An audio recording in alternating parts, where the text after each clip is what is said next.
Hi, welcome to RedBird Stock Analysis Tool video tutorial series, a series of 10 video tutorials to help new users learn and understand the RedBird product. In video tutorial number 5, we will talk specifically about system maintenance and administration. Within this session, we'll talk about system performance and health. We'll briefly look at system maintenance tasks. We'll discuss the system event log. We will show users how to view and export raw data from the database, and we'll spend a couple of minutes discussing database administration, specifically the database recovery tool, which allows users to correct some of the more common issues with the SQL Server database. Let's go ahead and get started. I've got a RedBird session already going here.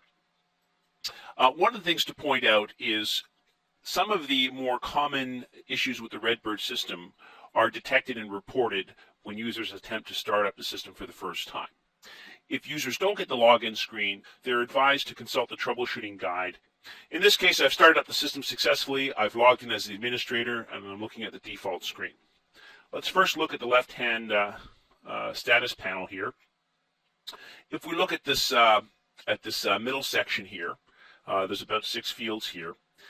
What these fields indicate is the accuracy and relevance of the market data that's in the system. Recall that RedBird will go out to the market and will gather updated stock price data. It will calculate metrics, signals, opportunities, and so forth. Obviously, we want to keep that data as current as possible, either by manually refreshing the system or by moving it to the automated live operations mode and allowing RedBird to automatically fetch market updates. So what this section here does is tell us how current that data is. As we can see here, the data we currently have in the system is about just under 3 days old, calendar days. And that's not surprising because if we look at some of the date stamps here, we'll notice that the last time we ran a system update was on May the 2nd, but yet the last time the market was open was on May the 3rd. So what we want to do is we want to do a system update and ensure that that data is always maintained as accurately as possible. So let's leave this section. If we go below that, let's talk about some of this information here. The first field tells us whether we have a valid internet connection. So it says OK. If we didn't have a valid internet connection, then it would say error. Generally, RedBird cannot operate without a valid internet connection. You can maintain data in maintenance mode without a valid internet connection, but once you move the system into live operations mode, you need a valid internet connection. The next field here indicates the performance of the system update process. The system update process, again, is that core process within RedBird which goes out to the market to fetch market data and recalculate signals and opportunities. The second number here indicates the frequency at which RedBird is currently configured to run those automatic system updates. And the first number would indicate how long it took for the last update to perform. Since we've logged in for the first time here, we haven't performed an update yet. That's why it says NA. Generally, the objective is to make sure that the first number is significantly smaller than the second number. So, for example, if the update is running every 300 seconds, then we don't want each update to take longer than 300 seconds. So, for example, if an update took 50 seconds, but it was occurring every 300 seconds, then it would show 50 over 300. If we look at the third indicator here, this is an indicator of relative speed, overall speed of the RedBird system on the current computer. Obviously, the faster the computer we have, the higher number we expect. A score of 100 indicates optimal performance. So in this case, I have an 86.2, which isn't bad. Once I put more data and more stocks into the system will slow down a little bit. So we do want to revisit this number from time to time. Okay, so let's go ahead and leave the left status panel. Let's talk about system health. So to get a view of system health, let's click on the System Info tab here, and let's go to this section here called System Health. Just a couple of concepts to start. RedBird has a built-in set of health checks, over 30 different health checks that it performs against the system and against the database to make sure that it has all of the minimal ingredients necessary to effectively monitor stocks and portfolios. So it runs a number of health checks. Each health check is in a specific category. So there are categories to measure performance. There are categories to measure the accuracy of market data. There are categories to make sure that we don't have bad reference data in the database. There's checks to validate personal portfolio configuration, connection to the internet, all sorts of things that ensure healthy operation of the system. So if we look at this box here, what we'll notice is that the last time RedBird performed a health check was on May the 3rd, which was earlier today. And based on that health check, it found 1 error and 4 warnings. Okay? And overall, we get an overall health check of red, which means at least 1 error was found in one particular health check category.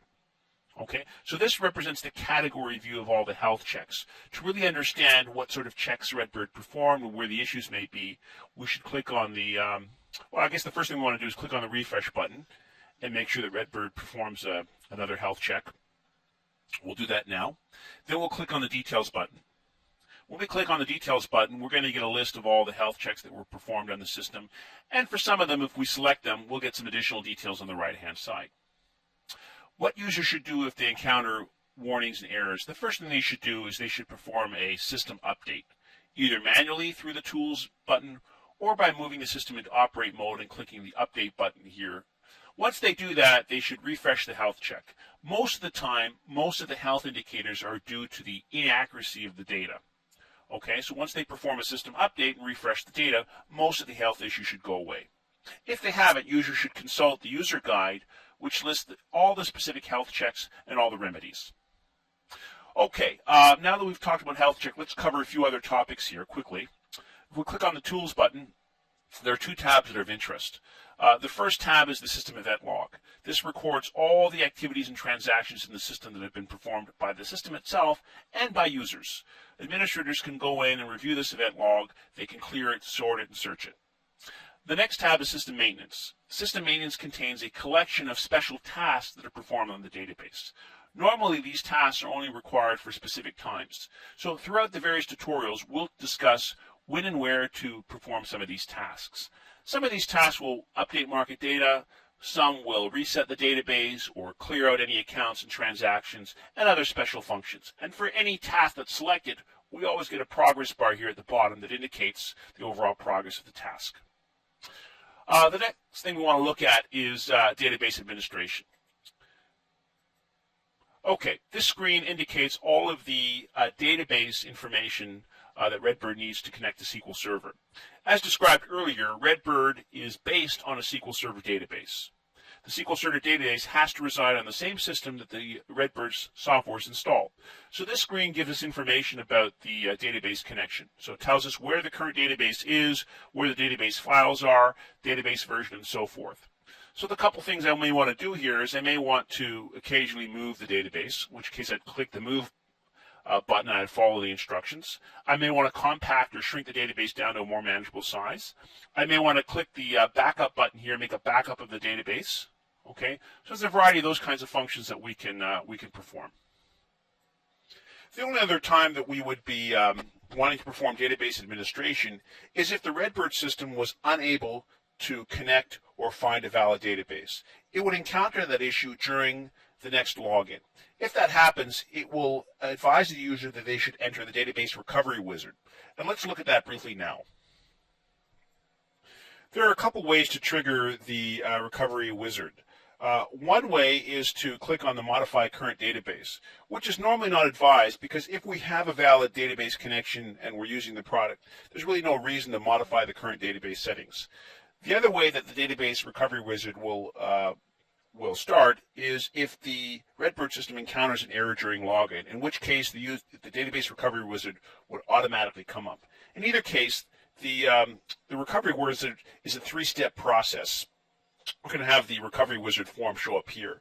What users have to do is they have to follow all 3 steps of the process. The first step is to confirm or locate the proper SQL Server installation. So if users don't have SQL Server installed in their desktop, it will not find a SQL Server software. So the first step obviously is to ensure that you've installed SQL Server.